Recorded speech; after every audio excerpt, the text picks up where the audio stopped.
Hi, here we are with Rebeca Hwang. She's the CEO of YouNoodle Cam, and she's starting another company. The name is Co-Founder Club. So, and here we are in the beautiful country of Colombia.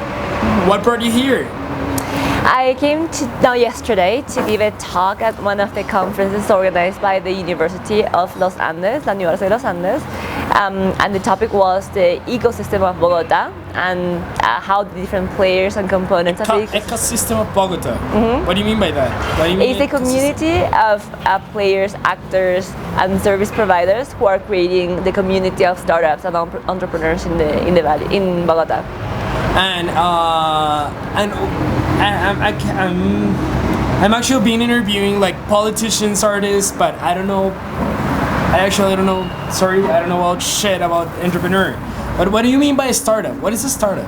A startup is a new company that usually is created by a couple of founders who are trying to solve a very specific problem with a solution that could be technical or a new business model to address a very specific pain point. And by pain point, I mean there's something broken in the market, there's something that is not working well, or a product that could be improved. So a group of people get together and they create a solution that improves over the existing alternatives in the market. Okay, sorry for changing the topic, but where you study from? What is this? I'm Korean, raised in Argentina, and I went to MIT for my engineering bachelor's degree. Both of your parents were Korean? Yes. Okay, and you studied for 6 years in Argentina? I studied since I was 6 until I was 18, and when I was 18 I moved to MIT, to Boston, to get my undergraduate degree in chemical engineering and a master's. Chemical engineering? Yeah. Mm-hmm. And what's the relationship between being a chemical engineer and having a company? None. None?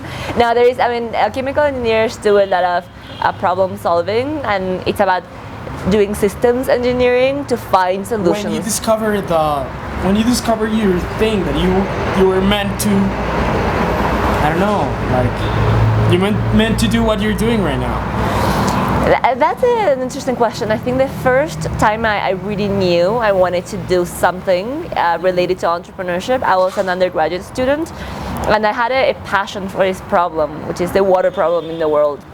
There are about 1.5 billion people, 1.2 billion people in the world without access to safe water. And I wanted to do something about it, and I knew that I had to create a technology, a product, and have distribution in the market. So I started off by competing in business plan competitions at MIT back when I was a student.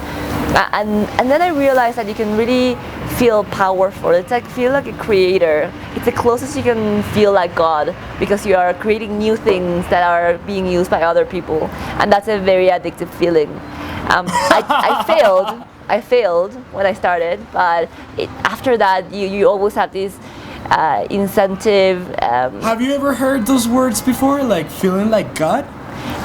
As a creator, like you feel closer to having power over what's around you. It's a strange feeling. It's very different from, I don't know, drinking, or it's like a very different feeling from it's being the creator. You like creating things. That's why it's so addictive. It doesn't mean that you feel omnipotent, but you do feel very powerful in changing the context around you. Steve Jobs, in fact, he said that one day you realize that everything around you, everything has been made by somebody or designed by somebody. So you're not creative, like you're not creating things from zero. No, but what I mean is that once you realize that this was made by somebody, this was made by somebody, this was made by somebody, then there is an opportunity for you to also be part of the creation process and not just the user of those products out there. And that's really key, because once you know that you can be on the creative side, then you feel like everything around you, the context around you, is changeable, and you have power over that context, and that empowerment makes you feel like the creator, and that is an addictive feeling that a lot of entrepreneurs get hooked in, and makes you start companies after that. So you were trying to solve the water problem in the world with that. Yeah. And how it leads that to YouNoodle? Very, very good question. So I started a technology company or team rather, and I created a product that I took to Nicaragua to low-income populations, and it failed. It didn't get used. It was not done well. I didn't really understand why a technology that in the lab worked really well, once it was in the market, it was not being adopted the way I expected it to be adopted. So I decided to learn more about entrepreneurship, marketing, economics, institutions, anything that I could learn to be able to better implement this project. And I went to Stanford. And at Stanford, I did my doctoral degree. How old were you? How old? Yeah, how old were you? I was 23 years old. Okay. Keep going. So at Stanford, I was doing my doctoral degree. And there's, as you know... Doctoral PhD? Yeah, PhD degree. You didn't do a master's? I did a master's at MIT. Ah, as okay, well. okay, good. So You I were already like have- undergraduate, then graduate on MIT, Sí. Yes. then the PhD on Stanford. Yes. Okay. But I dropped out. I didn't finish because exactly. Because what I wanted to do. Why you didn't? I told my mom that because if you look at the average income of PhD students that graduate from Stanford versus the ones that don't graduate, the ones who don't graduate actually do much better financially. But the real reason was not that. The real reason was that at Stanford is in the epicenter of the entrepreneurial movement in the world, right? We're right in Silicon Valley. Why? We have a great university, great talent, we have money, we have a culture that supports the system, and everybody wants to be an entrepreneur there. So as a student, being an organizer of competitions, I was very drawn to also getting my hands dirty and starting a company.